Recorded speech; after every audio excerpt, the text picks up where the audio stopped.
Comment ça va les amis? C'est sympa ma petite maison sur le bord du canal de l'Ourcq, quai de la Marne. Allez, suivez-moi, je suis attendu en cuisine.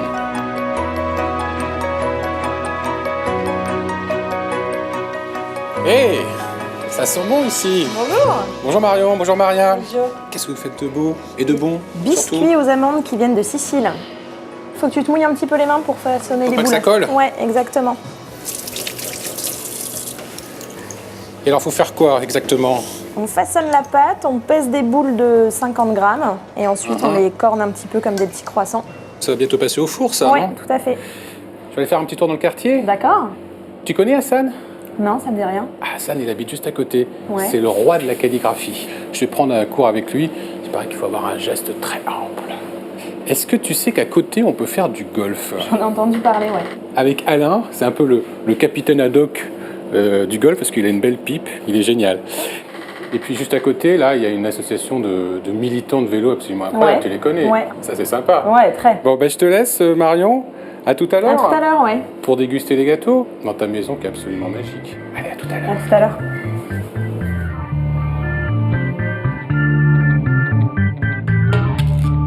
Je suis super content de vous emmener aujourd'hui en balade sur les bords du canal de l'Ourcq et du bassin de la Villette. Parce que d'abord, c'est tout plat et c'est l'endroit idéal pour faire du vélo. Non, je vous assure, il y a aussi d'autres raisons. Parce que c'est au bord de l'eau et c'est génial pour se promener, pour flâner, pour venir pique-niquer. Quand il fait beau, c'est pas toujours le cas. Et puis si vous êtes curieux, vous pouvez aussi prendre les rues adjacentes et découvrir un quartier très riche avec une vie associative très dynamique. D'ailleurs, je vais me diriger vers une association qui s'est installée sous les arcades de la Petite Ceinture. C'est l'atelier de vélo solidaire.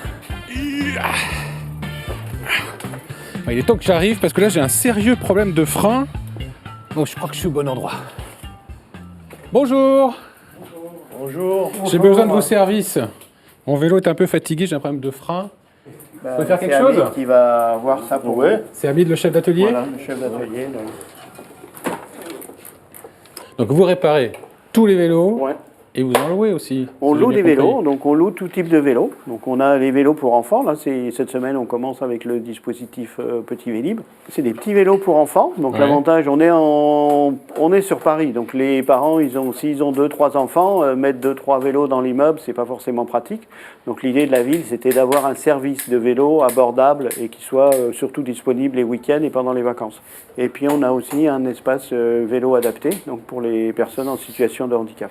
Et vous qui êtes quand même un bon témoin de ce qui se passe de l'activité du vélo à Paris, il y a de plus en plus de cyclistes à Paris? Oui, il y a de plus en plus de cyclistes à Paris, il y a de plus en plus de magasins aussi. Hamid, Ouais. dites-moi, Ouais, comment il va mon vélo? voilà, là il est réparé, il est gonflé, les freins sont réglés. Ouais. Le dérailleur? Il ne reste que les vitesses. Les vitesses, c'est pas terrible, hein. Ouais. Alors Joël, il y a une spécialité aussi ici. On peut apprendre à faire du vélo. Oui, on apprend. C'était notre activité à l'origine. Hein. Notre activité d'origine, c'était l'apprentissage du vélo pour adultes. On reçoit à peu près 200 personnes par an. Il y a beaucoup d'adultes qui ne savent pas faire de vélo. Ah oui, ça m'étonne. Il y a aussi des jeunes qui ne savent pas faire de vélo. Bon, je crois que mon vélo est prêt là. C'est bon, Hamid? Oui, c'est bon. On va le décrocher, puis on va aller Ouais. ensemble au Oui. cours d'apprentissage. Oui. Je vais vous accompagner. David va vous apprendre tout ce que vous ne savez pas. Bon, Voilà. je sais faire du vélo. Moi. J'ai appris tout petit, avec mon papa, qui me poussait, comme plein de papas qui apprennent à leurs enfants. Alors on y va. Hop. Moi j'ai pas de gilet et pas de casque.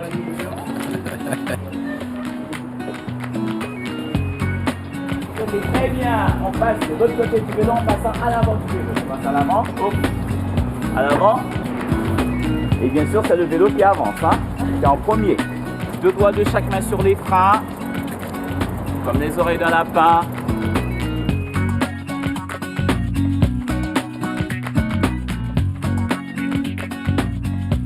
Quand elle changeait ses vitesses, quand il y a une montée, je change de vitesse, je mets une vitesse facile. Sur le plat, moyennement facile ou moyennement difficile, vous allez tourner toujours dans ce sens. Je vais vous dire, je vous donne des situations. À ce moment-là, vous changez vos vitesses, d'accord? Et vous, madame, ça se passe comment? Difficile. Difficile. Oui, c'est assez difficile. Ouais. C'est le 3e cours et ça reste difficile. L'équilibre est encore précaire et j'ai de la crainte.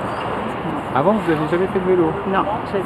Comment ça s'est passé Mais pour j'ai vous? tenté parfois étant enfant, mais je pensais ne pas avoir d'équilibre du tout. Autant en ski, j'ai aucune crainte, à bicyclette, j'ai pas les pieds par terre et du coup, j'étais effrayée. C'est génial quand même de. Oui, c'est pas mal, oui, d'avoir fait la démarche 62 ans dans 2 jours. Bon, super, bon anniversaire bientôt. Merci. Pas mal. On garde les deux pieds, on garde les deux pieds restent sur les pédales là. Non, ça ne va pas. C'est 2 doigts qu'on met et en plus, c'est l'index et le majeur. Ah, uniquement? Oui. Allez, on repart. Pédale, pédale, pédale. Ralentis, freine un peu, relâche, repart. Sans regarder vers le bas, regarde loin devant. On garde les deux pieds, on laisse aller et on arrête son vélo. Super. Pas mal, Ah, hein? ça c'était bien. On met un bon prof. Pédaler. Bien. Il faut combien de temps en gros pour apprendre à faire du vélo? Ça dépend des personnes, mais en gros il faut une dizaine de séances pour bien maîtriser. Il y a d'autres qu'il faudra une vingtaine pour bien maîtriser le vélo. Parce que bon, les personnes n'ont pas forcément l'habitude, n'ont pas l'habitude de faire du sport et elles ont du mal aussi par rapport à l'équilibre, tout ça. C'est ça le plus compliqué, c'est de trouver l'équilibre. Trouver l'équilibre.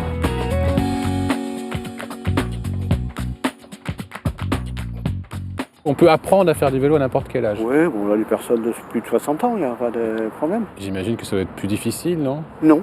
On a aussi des personnes en situation de handicap à qui on apprend à faire du vélo. C'est beaucoup plus long, ça prend 1 an, mais voilà. En tout cas, il y a plus de filles que de garçons. Hein. Oui, alors les garçons, les hommes n'osent pas dire qu'ils ne savent pas faire de vélo. Hein, et voilà. Voilà. Alors c'est vrai qu'on en a quelques-uns, 95% des femmes et des hommes, il y en a quelques-uns. Et alors, c'est plus facile pour les hommes ou pour les femmes? Non, les hommes c'est très long. Ah bon? Ah oui. C'est Pourquoi très ils long, ont- ils sont déjà tout seuls au milieu du... Non, les hommes c'est très long. On va apprendre le pédalage, ça peut prendre 5 séances. Hein. Ah oui.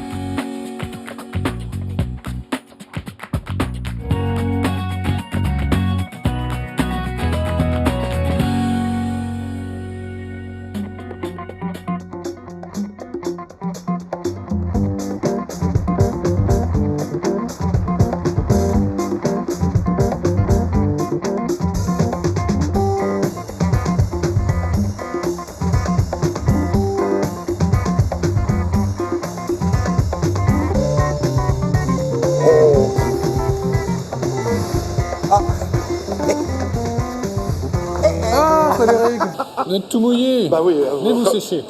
Comme disait le maréchal de MacMahon, que d'eau, que d'eau. Hein. Et puis nous, il y en a partout ici. Ah bah oui, et pour cause, vous avez vu ce lieu magique? On croirait sur une proue de navire. Alors, c'est un lieu, en fait, c'est comme les magasins généraux de Paris. Ça existe depuis très longtemps. C'est des lieux où on apportait évidemment les matières premières, du bois, du vin, des céréales. C'est un entrepôt ici, autrefois. Voilà, exactement. Mais regardez, on n'a pas l'impression que ça ait changé. Bah non. Du vin, il y en a toujours. Ouais. Du bois, il nous entoure. Et puis les céréales sont là puisqu'on y fait de la bière artisanale. Donc c'est dire si vraiment les choses n'ont pas tellement bougé. Alors tout ça sur le bassin de la Villette. Oui. Ici, c'est le bassin de la Villette. Et un peu plus loin, c'est le canal de l'Ourcq. Voilà, exactement. Alors en fait, c'est une arrivée d'eau. Le canal de l'Ourcq, c'est comme ça fait un Y. Oui. Vous avez le canal de l'Ourcq, le canal Saint-Denis, ici le bassin de la Villette. Oui, Et il est large, puis- le bassin. Non, il est bien. Ah oui, Il est bien, mal élevé. Et puis alors tout en bas, c'est-à-dire tout au fond là, il y a le canal Saint-Martin. fin. Alors c'est intéressant parce que tout ça nous vient de l'Ourcq. Alors l'Ourcq, il faut l'écrire à l'apostrophe O-U-R-C-Q. CQ. C'est une petite rivière, une toute petite rivière. Mais on a été chercher cette eau très loin, à plus de 100 km du centre de Paris, pour apporter de l'eau potable. Ah, de l'eau potable. Oui, c'était la première idée.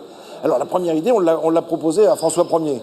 En 1520, vous savez, ça faisait 5 ans qu'il était au pouvoir. Il a dit non, moi j'ai autre chose à faire, je suis en train de construire Chambord. Ah bon, d'accord, bon. Alors on va le proposer à Henri IV. Ah bah non, moi je suis en train de construire le Pont Neuf.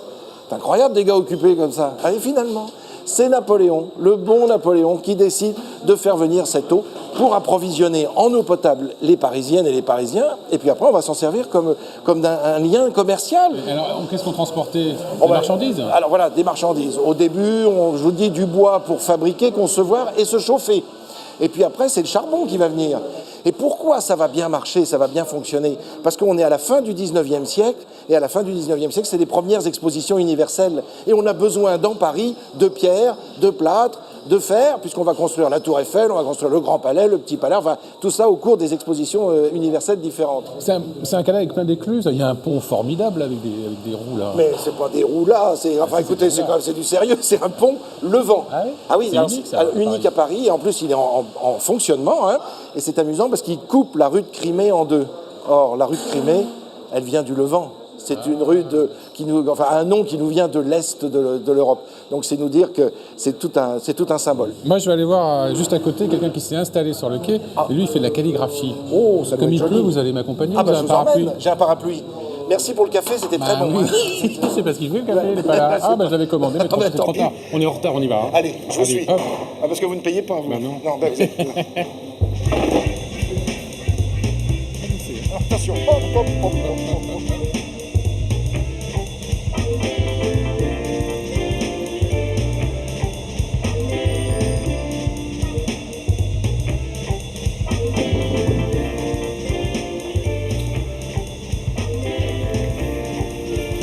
Bonjour Hassan. Bonjour, bon. Je suis pas en retard pour le cours.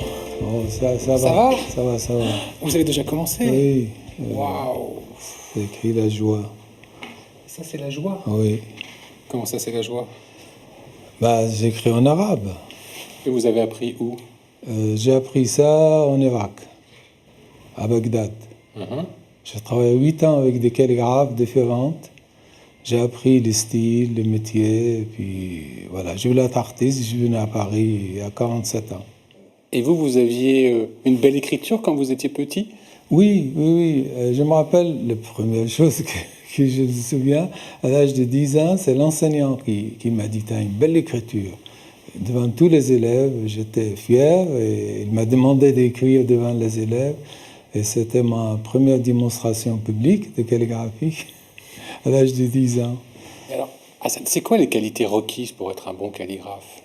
Il faut d'abord maîtriser son souffle. Quand on fait un geste, on bloque tout. Le poumon ne bouge plus. Il faut des fois pouvoir aller à 1 millimètre chaque seconde, avancer à 1 millimètre très très lentement. Si on est nerveux, dès le début, ça marche. Ça, toujours sans respirer. Sans respirer, du début du geste jusqu'à la fin. Mais on peut, le moment où la langue criait, on respire. Montrez-moi comment vous faites, vous. Alors là, je vais écrire le rêve. Donc là, vous arrêtez de respirer. Alors, dès que je pose, Waouh. là, je vais aller en crier, je respire. Je recommence. C'est le deuxième geste. Maintenant, je prends un instrument plus petit pour écrire le rêve. Chaque fois que je fais un geste, donc, je coupe le souffle. C'est très important pour la calligraphie, maîtriser son souffle. Je me lance. Ah oui, tu peux. J'essaye sur cette grande feuille. Mais oui, puis tu copies là. Je copie. Oui. Fais une vague. Très bien, bravo. Deuxième, plus petit.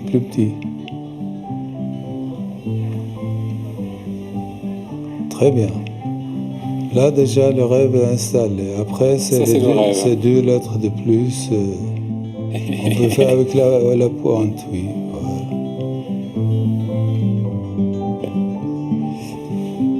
Je peux faire autre chose. On peut.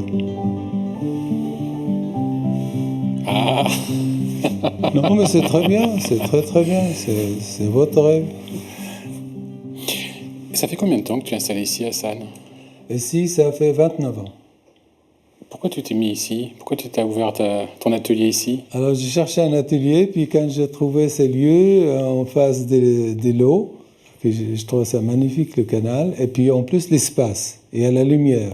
Je suis au rez-de-chaussée, mais j'ai beaucoup de lumière, et le soleil couchant, elle entre dans l'atelier.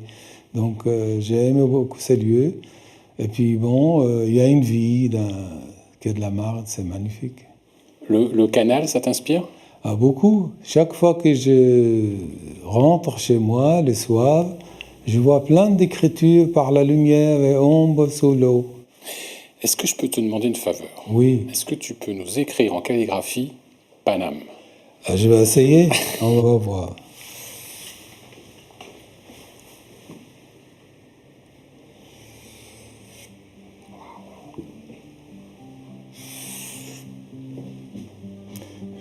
instrument plus petit.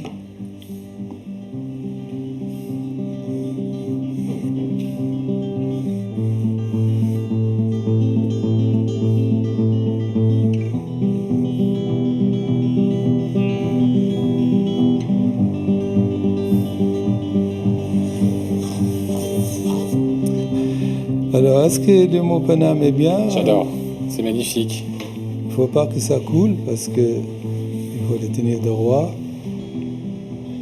Merci Hassan. C'est ça que tu vas apprendre.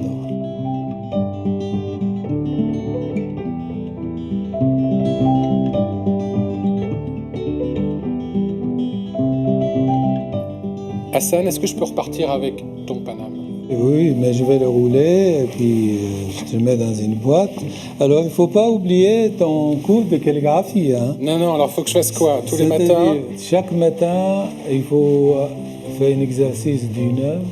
Ah oui. Oui, oui. Couper le souffle avec chaque geste.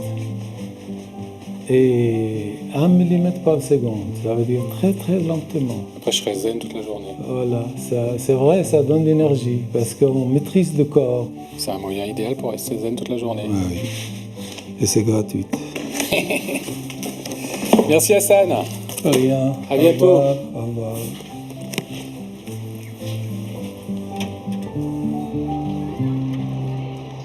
How do you say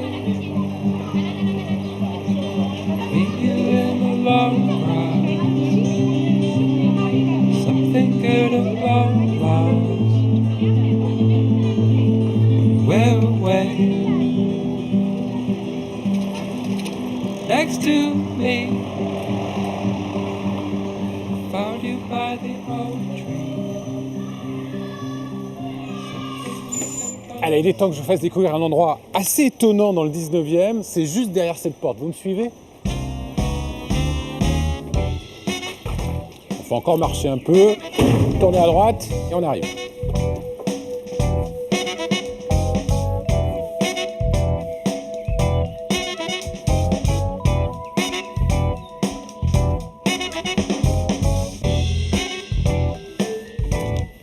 Ouais, bravo. Un peu juste. Comment va Alain, mon golfeur à la Bonjour, pipe? Qu'est-ce que tu fais là? Alors ça c'est un green. Uh-huh. C'est un green, il y a des trous et l'objectif du golf c'est de mettre la balle dans le trou. Oui, Et cette balle s'évertue justement à aller à côté. toujours. Souvent. Elle est rebelle. Souvent elle est rebelle. Voilà. Mais j'ai envie de commencer moi. Vas-y. Hein, j'ai envie d'essayer. Vas-y. Alors, la main gauche, la main droite dessus. Ouais. Tu bouges pas les poignets, c'est les épaules qui bougent et tu fais un petit balancier comme ça. Voilà. Bon, la pelouse n'est pas tondue ici. Hein. Non, elle n'est pas tendue. Non, mais non, ça. Juste balancer les épaules. Allez, on balance les épaules. Bravo. Et un Un peu pas plus, mal. un peu plus fort et c'est bon. Mais comment vous avez eu l'idée d'installer un golf ici au milieu des tours? Là, c'est un gymnase qui fait partie du groupe scolaire. Et je pense qu'il y avait le derrière qui était utilisable. Quelqu'un à la mairie, probablement, a eu la bonne idée d'installer un practice. Mais qui vient jouer alors? Bah, les membres du club, des jeunes, des vieux, on a tous les âges. On a aussi des enfants. On a une école de golf. Le samedi matin, il y a une douzaine de gamins qui prennent des cours et qui progressent beaucoup plus vite que nous. D'ailleurs, les gosses, c'est fabuleux de voir la vitesse à laquelle ils progressent. Et certains commencent à faire des compétitions. Moi, j'en ai dans mon équipe de 4e division, j'en ai 2 qui ont très très bien progressé. Donc c'est ouvert à tout le monde, C'est ouvert à tout le monde. même aux débutants. On peut commencer par là. On a beaucoup de débutants. Oui, c'est même plutôt fait pour les débutants, parce qu'une fois qu'on commence à bien jouer, on a plutôt envie d'aller faire un parcours sur un vrai golf, où on a des distances. Mais c'est quand même très étonnant de trouver un golf ici dans ce quartier, qui est un Oui. quartier très populaire. Ça m'a surpris moi aussi. Mais oui, mais ça se démocratise beaucoup le golf. Hein. Ici, ça coûte très peu cher parce que on a le matériel à disposition. Donc les gens arrivent, ils ont le matériel, ils ont les clubs, ils ont les balles. Donc ils payent une cotisation annuelle et à partir de là, ils viennent quand ils veulent, quand c'est ouvert, et ils jouent aussi longtemps qu'ils veulent. Ça coûte combien? Ça coûte 250 € à l'année. Et moi, j'ai très envie d'essayer le swing, c'est ça? Le swing. Le absolument. swing. Le swing. Donc là, c'est un peu plus loin. C'est un peu plus loin, c'est là-bas. Regarde. Allons-y. Ah ouais, c'est autre chose là. Voilà, c'est là où on s'entraîne au swing. Le swing. C'est-à-dire le premier mouvement que l'on fait sur un parcours pour emmener la balle le plus loin possible. Tu sais, c'est pas si mal, hein. C'est pas si mal. Ça va pas bien haut quand même. Pour quelqu'un qui n'a jamais joué au golf. Il y a un prof c'est un ici, je pitch, crois. quoi. Il y a un vrai pro. Oui. On va l'appeler peut-être. Salut Jean-Philippe. Bonjour Yvan, ça va C'est bien? toi le coach. C'est toi Ouais, qui a enseigné à tout le monde le golf ici. Exactement. Alors ils sont bons? Ils se débrouillent pas mal. L'avantage du golf, c'est qu'on peut avoir très rapidement du plaisir. On n'a pas besoin d'avoir une aptitude physique exceptionnelle. Et on peut même jouer avec un peu d'embonpoint et avec la pipe. C'est incroyable. Mais ça. c'est même recommandé. Ça pipe?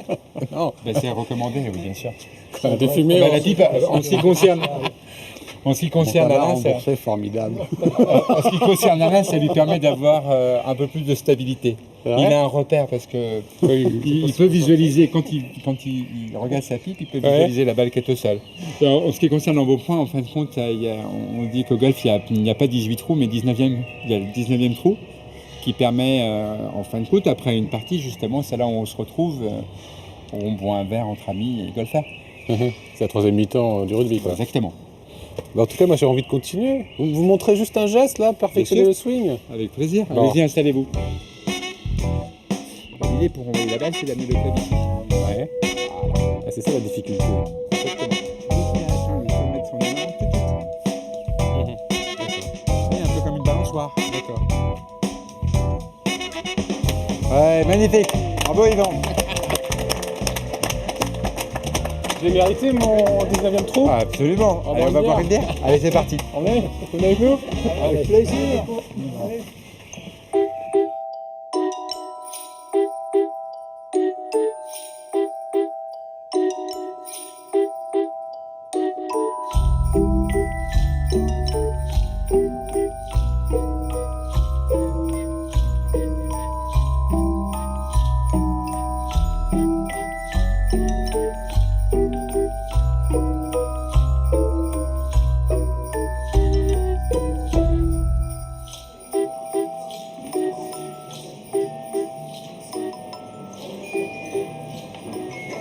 Jean-Lucas, Bonjour, je voudrais la spécialité maison, le cappuccino. un petit cappuccino, je te fais Pareil ça que tu tout de fais des suite. super petites fleurs, des petits cœurs. Ah, on va essayer. Donc là, qu'est-ce que tu as fait? De la Alors mousse? là, au final, tu as une mousse de lait. Faut que ce soit assez onctueux et pas trop liquide pour que tu puisses dessiner. Et pas non plus trop mousseux pour que ça te fasse pas un gros pâté dessus. Alors d'abord, bien mélanger comme ça avec juste un petit écoulement. Et après, tu te rapproches. D'accord. Waouh, Tu vois? magnifique. Et là, tu as une rosetta. Attends, je vais faire une photo avant. Bravo Lucas.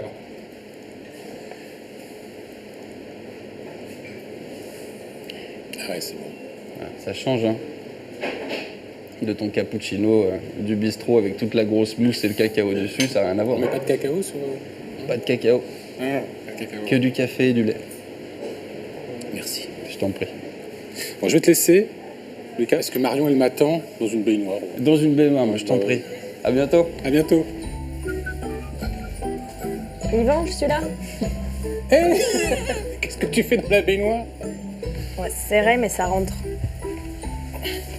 On n'est pas si mal. Non, on est plutôt bien même. Donc c'est une vraie salle de bain? Ouais, Dans une vraie maison? exactement. C'était quoi cette maison? C'était la maison du directeur de l'inspection des canaux et son bureau à l'époque où toutes les écluses étaient gérées à la main. Voilà. Et là, vous êtes installé depuis combien de temps ici? Ça fait 1 an et demi qu'on est là dans cette configuration en ayant fait un petit peu de travaux, mais on a vraiment voulu garder l'esprit maison. L'idée, c'est de pouvoir boire un café ou manger un gâteau jusque dans la baignoire. On perd pas un endroit, pas un Exactement. espace. On peut rien faire dans la douche. On peut changer les bébés dans la douche. Oui, c'est pas vrai. mal, hein? Et la déco, elle est incroyable. hein. Ouais, elle est belle. Nous, on voulait vraiment garder l'esprit maison et on voulait oser des choses qu'on n'oserait pas à la maison et que les gens se disent « Ah bah oui, tiens, en fait, 4 murs de 4 couleurs différentes dans une pièce, j'aurais pas osé, mais en fait, ça marche. » Donc on peut venir s'inspirer. Ouais, là, il y a plein d'idées à reprendre pour faire à la maison. T'as inventé le concept du coffee, c'est Ouais, alors on l'a pas inventé, mais on l'a mis un peu au centre de notre concept. En fait, Coffee, c'est un mix entre coffee et office, donc c'est vraiment un concept de tiers-lieu. On n'est pas à la maison, on n'est pas au travail, mais on est entre les deux. On est là pour sortir un peu de je travaille tout seul chez moi ou j'ai besoin d'un endroit pour faire un rendez-vous de travail ou autre. C'est un peu l'esprit du quartier, ça, non? Un peu, ouais. Ce genre d'endroit. Ouais. Oh, nos gâteaux! Super! Tout chaud. On les goûte? Bah oui, hein. On va voir si c'est bien façonné. Ça, c'est le tien parce qu'il est mal fait. Ça, c'est le mien, bien fait. Tout chaud. C'est bon, ça, hein? Ouais. Quand c'est chaud, c'est encore meilleur. Merci, Marion. De rien. Moi, j'ai passé un super moment dans ce quartier. C'est vraiment très, très agréable ici. baignoire. Et dans les baignoires aussi. Il y a plein de choses, il y a plein de découvertes, il y a plein de surprises. Puis il y a plein de monde qui se croise. Moi, je vous invite à voir ou revoir cette émission sur notre site internet france3.fr. Vous pouvez aussi me contacter, venir me parler sur les réseaux sociaux. On se retrouve la semaine prochaine pour un nouveau numéro de Paname.